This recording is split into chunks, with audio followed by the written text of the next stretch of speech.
जब सबका साथ सबका विकास न चले, ये बड़ी बड़ी रिपोर्ट कार्ड, विकास के दावे, वो लगता है गारंटी, जनता को आश्वासित। मोदी की गारंटी, मोदी की हाँ, गारंटी। मोदी जी अब की है। गारंटी छोड़ के मोदी मंगलसूत्र और भैंस पर मुझे हैरानी हो रही है कि प्रधानमंत्री कह रहा है 2 भैंस आप किए तो भैंस खोल के ले जाएंगे। तो लोगों ने आंकड़े पेश कर दिया कि देश में इतने करोड़ भैंस है, उतनी भैंस खोल के कौन क्या करेगा। ये त्रासदी है प्रधानमंत्री के भाषण में, भैंस और मंगलसूत्र आते आते न जाने कहां आ गए। जी मनोज जी। देखिए, ऐसा है कि मंगलसूत्र तो जनता जब ही खो चुकी जब डिमोनेटाइजेशन हुआ था। जो छोटी छोटी सेविंग्स थी हमारी बहनों की, माताओं की, वो चली गई थी, निकाल के देनी पड़ी थी बैंकों को। हम उस चर्चा में नहीं जाते। हम ये कह रहे हैं कि भैंस खोलने की बात है।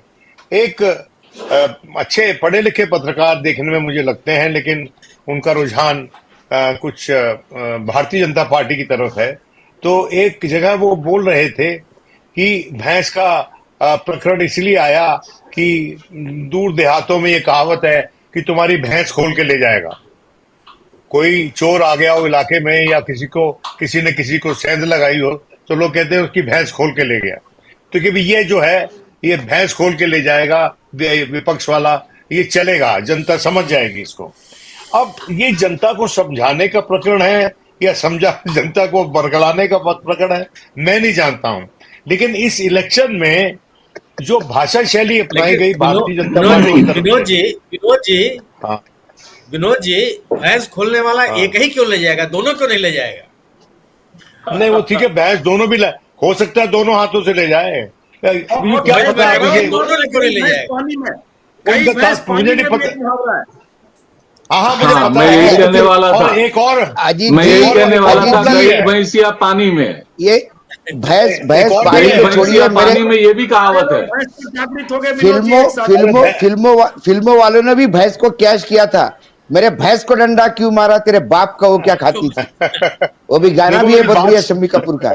तो लोग यही अरे कह एक रहे हैं, मेरे बहुत भैंस की बात क्यों कर रहा है, तेरे बाप का वो क्या खाती थी। अच्छा, ठीक है, वो अलग बात है। जी वो हमारे जी। दोस्त अशोक का अंदाजे बयां है। आजकल अच्छी वक्तव्य दे रहे हैं, भाषण इनका मैंने एक सुना, बहुत सुंदर भाषण था। ईश्वर इनको लंबी उम्र दे। मैं ये कह रहा हूं कि भैंस के आगे बीन बजाने जैसा है ये, बिल्कुल। इन लोगों को समझाना कि आप सही भाषा इस्तेमाल करें। क्योंकि सही भाषा, अगर भारत का प्रधानमंत्री ये भाषा बोल रहा है, तो मैं समझता हूं कि वो इलेक्शन जीतने का मौलिक अधिकार खो चुका है।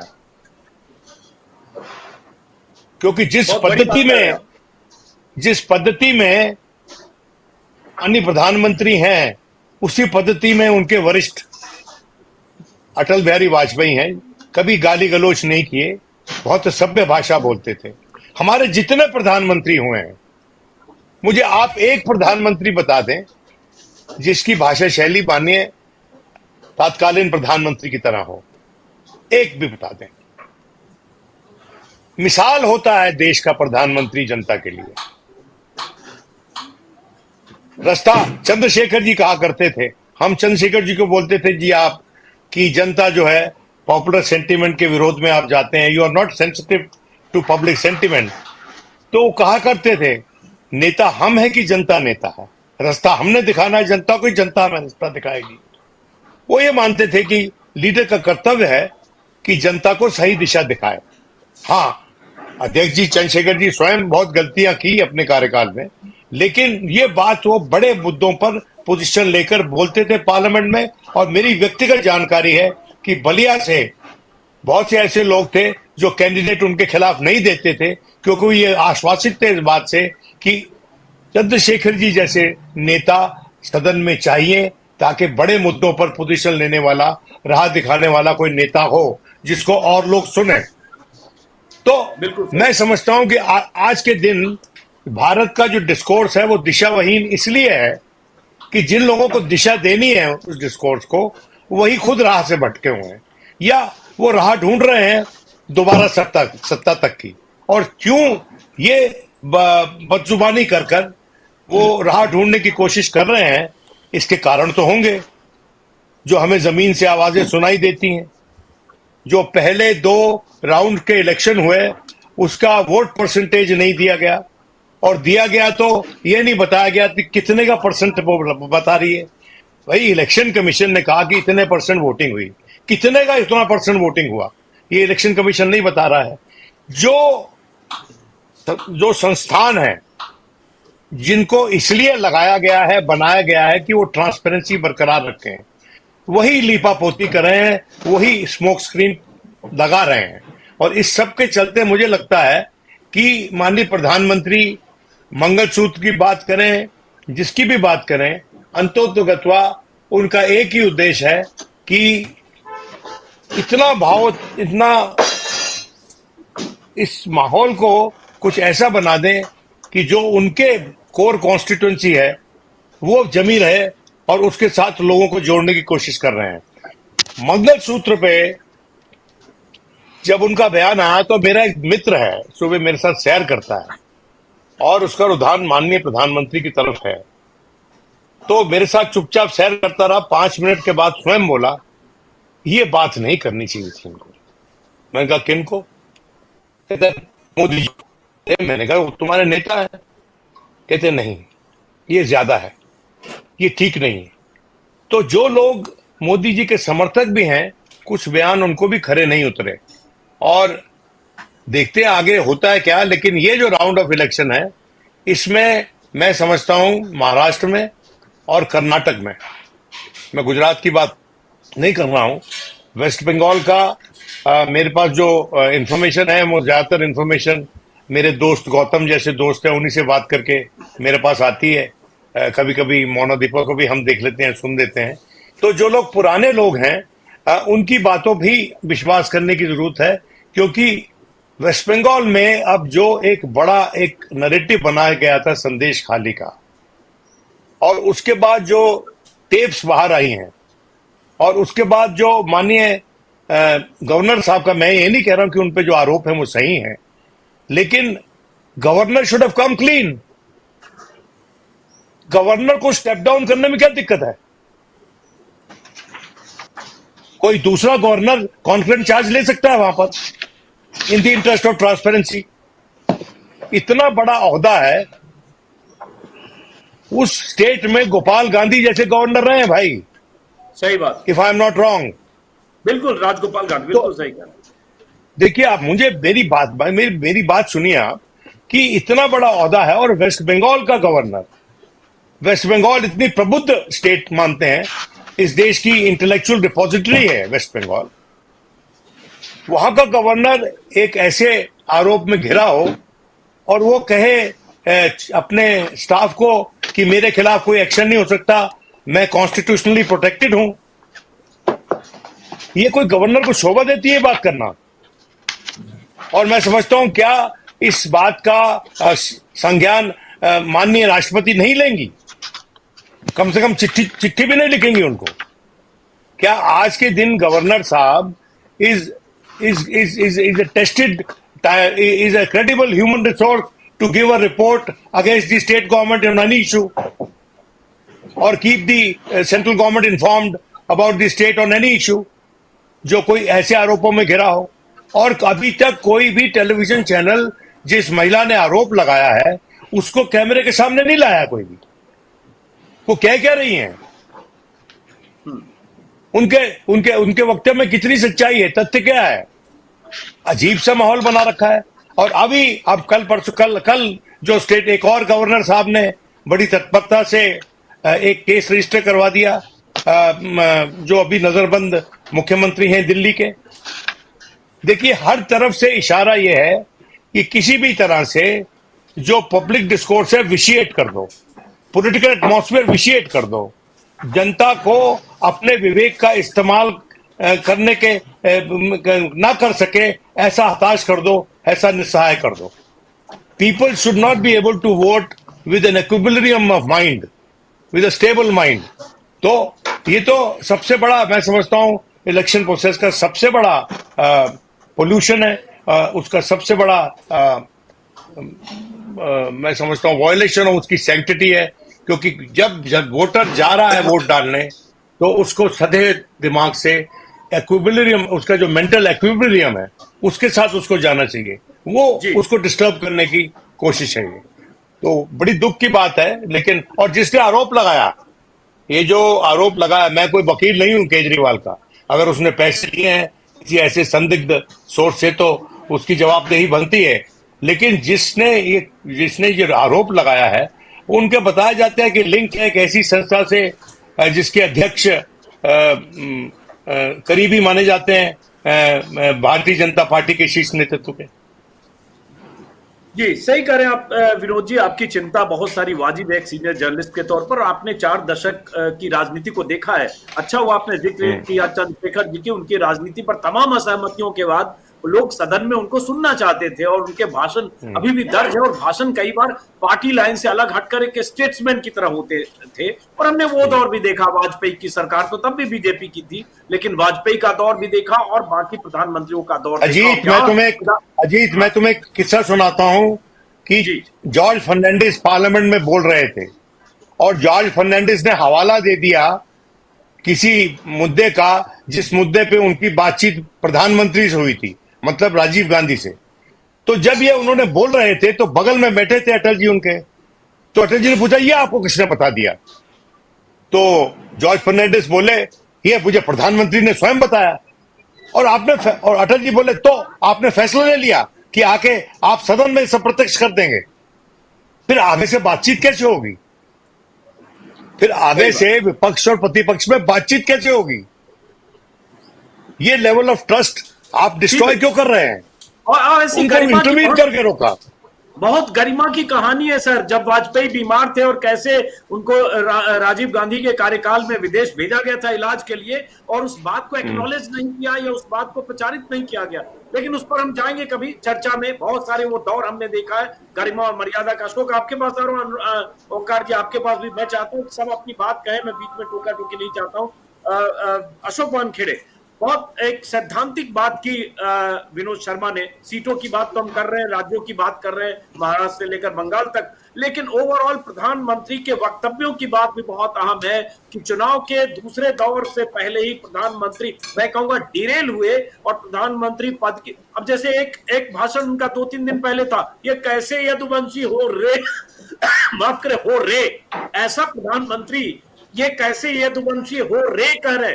तो उनके भाषणों से लगता है हताशा और ये सब तो अपनी जगह। दरअसल कोई मर्यादा नाम की चीज नहीं है, प्रधानमंत्री पद पर है, कुछ भी बोल सकते हैं। देखिए, प्रधानमंत्री पद पे जो आदमी होता है उसको प्रधानमंत्री पद की गरिमा के अनुसार कई बार अपने आप को ढालना भी होता है। मैं ये नहीं कहता हूं कि अनपढ़ लोग अच्छे नहीं होते हैं। एक होता है पढ़ा लिखा, एक होता है अनपढ़ और एक होता है कुपढ़। यदि हमारे देश का प्रधानमंत्री दुर्भाग्य से कुपढ़ है तो वो इस लेवल पे आके बात करेगा। और मैं इससे आगे जाता हूं, विनोद जी बड़े भाई हैं, उन्हें अपेक्षा रखी है कि राष्ट्रपति इंटरवेन क्यों नहीं करती राज्यपाल के मामले में। राष्ट्रपति महिला है, संघर्षशील महिला है, मैं उनके संघर्ष को सैल्यूट करता हूं। लेकिन मुझे दुर्भाग्यवश ये भी कहना पड़ रहा है कि क्या हमारी राष्ट्रपति के हाथ पैर बंधे हुए हैं? क्योंकि जब मणिपुर कांड हुआ और जो मणिपुर आज भी जल रहा है और मणिपुर की राज्यपाल स्वयं राष्ट्रपति के पास जाके रो रो के किस्से सुना रही है, उसके बाद भी राष्ट्रपति के तरफ से कोई एक्शन नहीं मणिपुर को लेके, तो आप छोड़ दीजिए। आप यहां पे सिर्फ एक पद है, वो है प्रधानमंत्री पद, और जिसके पास है वही सारे पदों का भोग कर रहा है। तो बाकी तो सारे रबर स्टैंप है, यदि मैं कहूं तो अलग नहीं, गलत नहीं होगा और मेरी जिम्मेदारी पे कह रहा हूं। आप प्रधानमंत्री के वक्तव्य की बात करते हैं अजीत जी, सबसे शर्मनाक वक्तव्य कल आया है। आज सेकंड लीड बनी है टाइम्स ऑफ इंडिया की। Foreign powers are trying to influence our polls, says prime minister Narendra Modi, questioning the timing of release of Prajwal's videos. प्रधानमंत्री का दर्द उन सैकड़ों महिलाओं के प्रति नहीं है जिनका शारीरिक शोषण इस नराधम ने किया, जो भाग गया, खुद वीडियो बनाया, और जब लीक हुआ तो उन महिलाओं के शोषण की पीड़ा छोड़िए, सामाजिक जीवन समाप्त हो गया सैकड़ों महिलाओं का। उसके ऑफिसर्स है, पुलिस ऑफिसर है, पुलिस कर्मचारी की महिलाएं हैं, पार्टी की महिलाएं हैं, घर में काम करने वाली उसके मां के बराबर महिलाएं हैं। प्रधानमंत्री का दर्द उन महिलाओं के प्रति नहीं है। प्रधानमंत्री का दर्द है कि ये टाइमिंग क्या है रिलीज होने का। क्या प्रधानमंत्री ये बोल के इस व्यभिचार को एक्सेप्ट कर रहे हैं? और यदि इस व्यभिचार को एक्सेप्ट कर रहे हैं तो आधी आबादी को सवाल का जवाब देना पड़ेगा प्रधानमंत्री को कि इज्जत यूं ही लूटती रहेगी? क्या इज्जत सिर्फ उन महिलाओं की है जहां विपक्ष की सरकारें हैं?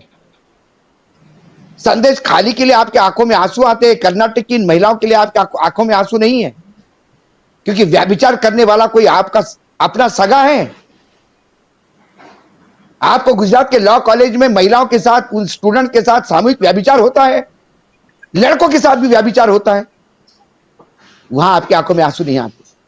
भला वो उस एक्टिंग चीफ जस्टिस का जिसने सोशल मीडिया के इशू को सुओ मोटो रिट पिटीशन लेते हुए पूरी इंक्वायरी की और जो व्यभिचार सामने आया, आंखें खुल जाएगी।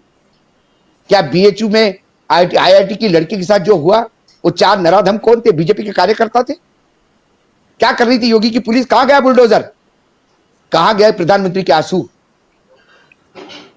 ये लड़कियों की तो बात मैं कर ही नहीं रहा कुश्ती के खिलाड़ी की, क्योंकि एक गुंडा सांसद जो 4 सीटों को इन्फ्लुएंस करता हो, वो प्रधानमंत्री के लिए वंदनीय है, उन महिलाओं की इज्जत नहीं। ये क्या महिलाओं की इज्जत की बात करेंगे? ये क्या आधी आबादी की बात करेंगे? स्त्री शक्ति की बात करेंगे? शक्ति देवी की बात करेंगे? ये जब जब महिलाओं का नाम लेते हैं, आधी आबादी का, ये अपमानित करते हैं मेरे देश की बहु बेटियों को। यदि आज इस प्रज्वल के लिए वो खड़े होकर कहते हैं कि विदेशी साजिश है, कौन विदेश की साजिश है भाई? किसने फार्म हाउस मुहैया करवाया था? आप अय्याशी करो और आपके ड्राइवर ने लीक की खबरें, उसकी जमीन आप हड़प रहे थे। और ये क्या पहली बार ये कहती कि हमको पता नहीं था? 1 साल पहले उसने कोर्ट में जाके ऑर्डर लिया था कि कोई मीडिया इसको पब्लिश ना करे। बीजेपी के नेता चिल्ला चिल्ला के कह रहे थे कि सब व्यभिचारियों का सम्राट है ये। रिकॉर्ड साला कितना, मतलब 3000 क्लिप्स, सैकड़ों महिलाएं, 3 साल का। और ये किसी ने छुपी छुपाई नहीं ली है क्लिप। कुछ वीडियोज आए हैं दिल्ली तक, अजीत जी खुद ही शूट कर रहा है, खुद कैमरामैन, खुद डायरेक्टर, खुद स्क्रिप्ट राइटर। ऑस्कर मिलना चाहिए इस कमीने को। और प्रधानमंत्री उस पर चद्दर डालते हुए कहते हैं कि ये राष्ट्रीय, ये अंतरराष्ट्रीय साजिश है। ऐसे वक्तव्यों के निषेध होना चाहिए। इससे ज्यादा प्रधानमंत्री पद की गरिमा को गिरते हुए मैंने नहीं देखा। अशोक जी, बहुत शुक्रिया आपका। मैं सिर्फ एक आग्रह करूंगा, अनपार्लियामेंट्री वर्ड से बचिएगा। ओंकारेश्वर, जो गुस्सा अशोक वानखेड़े का था, जिक्र शुरू हुआ वहां से विनोद शर्मा जी ने, और सही कहा अशोक ने, आज जो टाइम्स ऑफ इंडिया की लीड है, हालांकि बयान मैंने कहा अपनी टीम से सहयोगियों से निकालने के लिए, टाइम्स ऑफ इंडिया की जो लीड है, सेकेंडली इस लीड में क्या है? Foreign powers are trying to influence our polls, says Modi, questions timing of release of Prajwal's video. मतलब ये उसका जो वीडियो जारी हुआ 3000 टेप का, 3000 लड़कियों का या महिलाओं का के एक्सप्लॉयटेशन का, उस वीडियो की टाइमिंग पर मोदी को एतराज है कि इसमें फॉरेन पावर्स ट्राई कर रही है पोल को इन्फ्लुएंस करने की। मुद्दा वो है ही नहीं, वो कब जारी हुआ, क्या जारी हुआ, किधर से था, क्या था। मुद्दा ये है कि एक जो बीजेपी का पार्टनर एक दल है, उस दल का सांसद जिसके लिए वोट मांगते प्रधानमंत्री मोदी थे, जिसके बारे में वहां के बीजेपी नेता जानते थे पहले से, उस नेता की या उस सांसद की एक ऐसा का ट्रैक रिकॉर्ड के साथ ऐसे वीडियो बहुत सारे आए। और सही जाहिर है, असली बात यह है कि वो खुद वीडियो बना रहा था। तो मेंटली सिक, परवर्टेड, जो भी कहिए सब काफी है। तो इसमें टाइमिंग कहां से मुद्दा आ गया? अजीत जी, अशोक जी जो कह रहे थे वो मैं उनकी बात से 100% सहमत हूं। जितनी भी बातें, जितना एंगर उनका दिखाई दे रहा है, लगभग यही एंगर देश के लोगों में भी है कि इतने सारे क्लिप्स आने के बावजूद मुझे लगता है कि हम लोग की जानकारी में बड़ा मुद्दा किसी एक इंडिविजुअल के थ्रू इतने बड़े पैमाने पर किसी ने शोषण किया हो, व्यभिचार किया हो, उसकी क्लिपिंग आई हो और उसके बाद प्रधानमंत्री डिफेंसिव हो रहे हैं। उसके बाद वो ये बता रहे हैं कि इसमें विदेशी हाथ है। मतलब अगर कोई नैतिक प्रधानमंत्री होता तो वो शायद उस पूरे दल से नाता तोड़ लेता, या उसकी कड़ी से कड़ी आपके पास राष्ट्रीय और अंतर्राष्ट्रीय एजेंसियां हैं, आप उसको कहीं से भी पकड़ के लाने की बात कर सकते थे। लेकिन सवाल यह है कि लाने और की बात तो तब होगी जब आप लाना चाहेंगे, क्योंकि जब कोई देश से भाग के जा रहा होता है और ड्राइवर कह रहा है कि हमने भाजपा के बड़े नेताओं, जो स्थानीय नेताओं को दिया था और उन लोगों ने इसको बड़े नेताओं को भी दिया था, तो यानी कहीं ना कहीं ये सारी चीजें आपकी जानकारी में थी, और जानकारी में होने के बावजूद आप अब आरोप ये लगा रहे हैं कि राज्य सरकार ने उसको भागने दिया। ये राज्य सरकार की जिम्मेवारी है। International travel, international airports etcetera, वहां पे ये पता किया जाता है कि कौन है क्या है। आपकी इंटेलिजेंस एजेंसीज क्या कर रही हैं? तो ये और आप देखेंगे कि ये प्रधानमंत्री का स्टाइल है, जैसे ही अपने साथ किसी वो करप्ट व्यक्ति को ले लेते हैं, किसी अपराधी व्यक्ति को ले लेते हैं, वो या तो चुप हो जाते हैं या डिफेंसिव हो जाते हैं। ब्रजभूषण शरण सिंह के मामले में उन्होंने आज तक क्या किया? उसके बेटे को टिकट दे दिया। क्या महिलाएं इससे बड़ी खुश हुई हैं?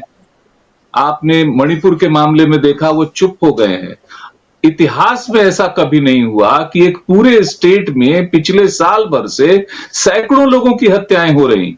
आज वहां हालात ये हैं कि मैतेई लोग कुकी इलाकों में नहीं जा सकते, कुकी लोग मैतेई इलाकों में नहीं जा सकते, और उसके पीछे से जो खबरें छन छन कर आ रही हैं वो ये आ रही हैं कि दरअसल ये पूरी लड़ाई वहां पर लाखों करोड़ का जो ड्रग रैकेट चल रहा है, इंटरनेशनल रैकेट, उस पर कब्जे की लड़ाई है। उस लड़ाई के लिए आपने एक पूरे स्टेट को आग में झोंक दिया है। अब वो डिवीजन इतना गहरा है कि आप कल्पना करिए कि कुकी इलाकों से लोग पहाड़ी इलाकों से मिजोरम होते हुए फिर गुवाहाटी आते हैं या फिर उधर कलकत्ता जाते हैं, डायरेक्टली वो नहीं आ पा रहे हैं और इधर से नहीं जा पा रहे हैं, और आप वहां खामोश है।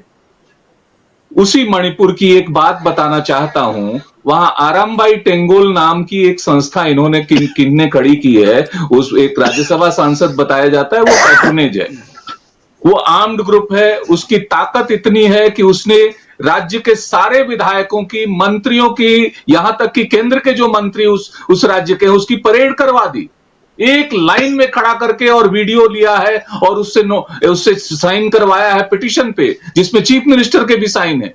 ये कौन सा संगठन है? कैसे चल रहा है? और केंद्रीय एजेंसियां जाती हैं वहां पर राज्य के दौरे पे, तो उस संगठन के मुखिया से जाके मिलती हैं, पहले उससे। ये क्या हो रहा है इस देश में? लद्दाख में जो हो रहा है आप उससे बात नहीं कर रहे हैं। पंजाब और पूरे नॉर्थ के जो किसान आपसे नाराज हैं, आप उसको बात करने की बजाय भारत पाकिस्तान की तरह आप कांटे की बाड़ लगा रहे हैं वहां पर कि वो घुसने ना पाए 200 किलोमीटर से। ये जो हालात पैदा हुए हैं, अगर असम का मुख्यमंत्री हेमंत बिश्व शर्मा विपक्ष में होता है तो भारतीय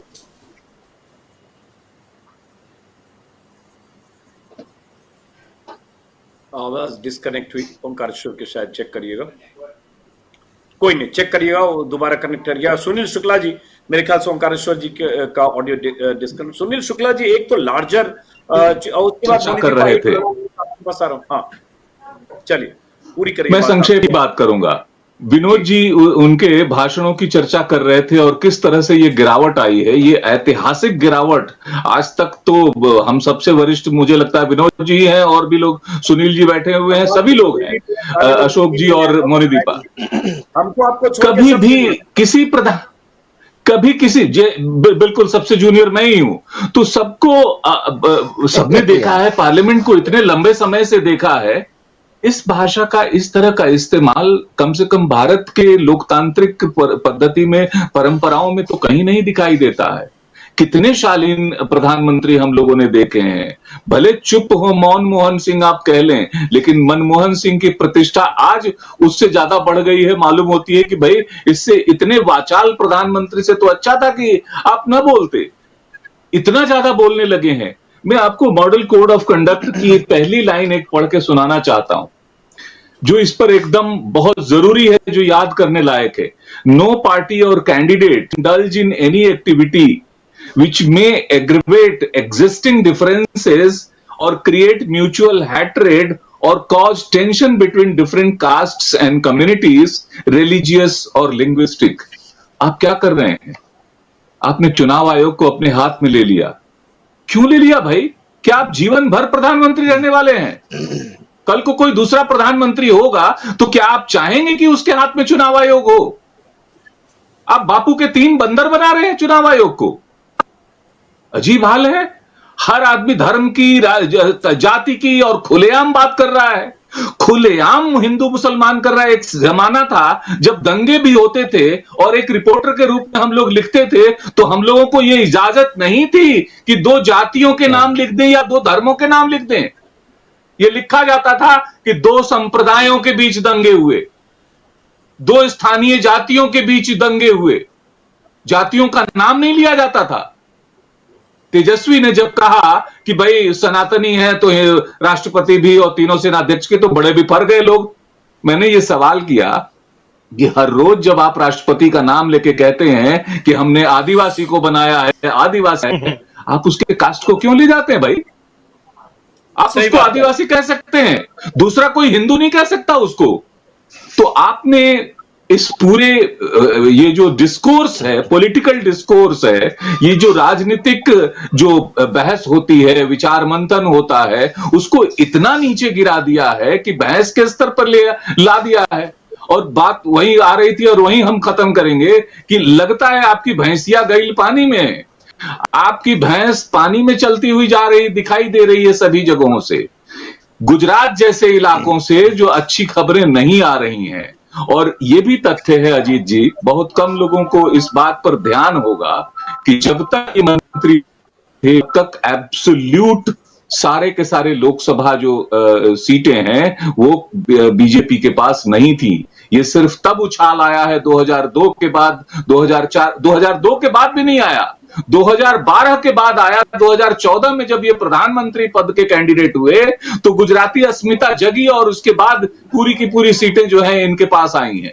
उस गुजरात में भी आज सेंध लग रही है। उस गुजरात में भी आपके टिकट लौटाने के कारण दूसरे लोग, हालांकि सूरत वाली घटना भी वही हुई, आप डरा धमका भी वही रहे हैं, लेकिन वहां भी आपका जो है वो जनाधार खिसक रहा है। और शायद तमाम जगहों से ये जो खिसकते जनाधार के कारण ही प्रधानमंत्री भैंसों जैसी बात करने लगे हैं।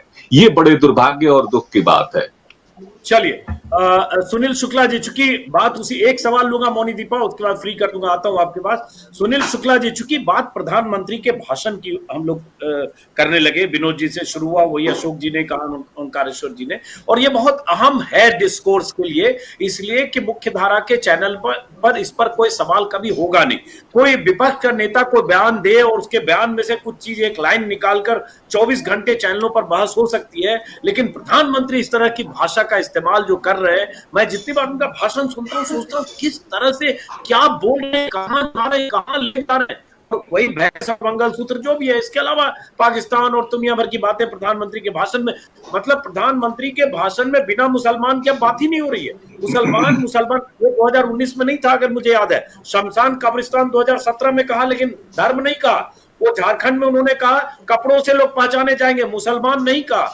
अमित शाह ने कहा इतनी जोर से बटन दबाना कि शाहीन बाग में करंट लगे, मुसलमान नहीं कहा। इस बार तो खुद मुसलमान मुसलमान मुसलमान बार बार करने लगे प्रधानमंत्री मोदी। और ये सही ओंकारेश्वर ने कहा, ये तो जो चुनाव आयोग की आचार संहिता है उसके मुताबिक इस पर रोक लग सकती है कि इस तरह से बातें क्यों कर रहे हैं। लेकिन जाहिर है चुनाव आयोग के 3 चुनाव आयुक्त भी हैं, और मैं उन्हें बंदर नहीं कहूंगा, लेकिन गांधी जी के 3 बंदर की कहावत तो है ही।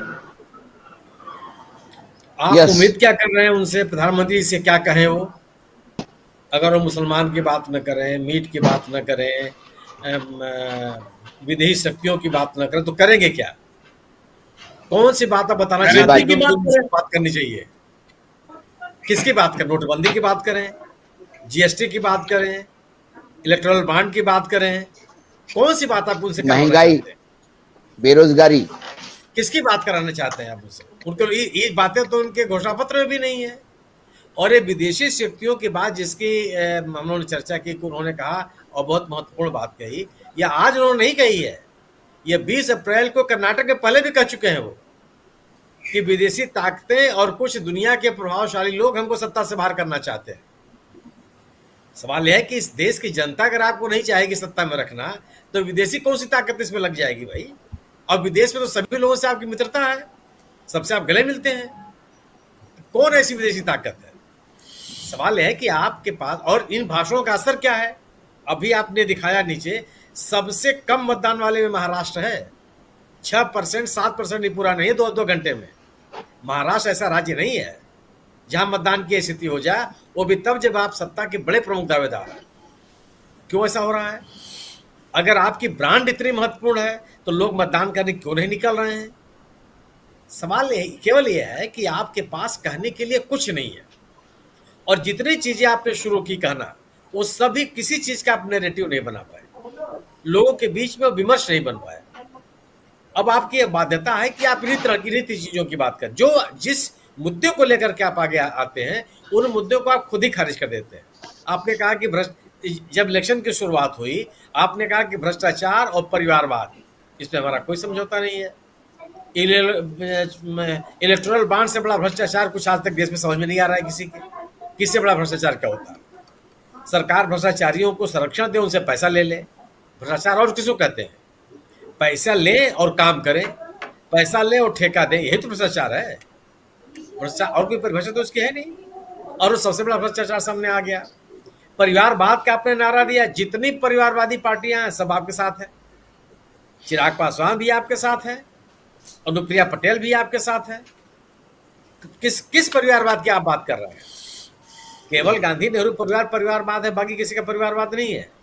येदियुरप्पा साहब के दोनों बेटे एमपी हो जाए, एमएलए हो जाए, परिवारवाद नहीं है।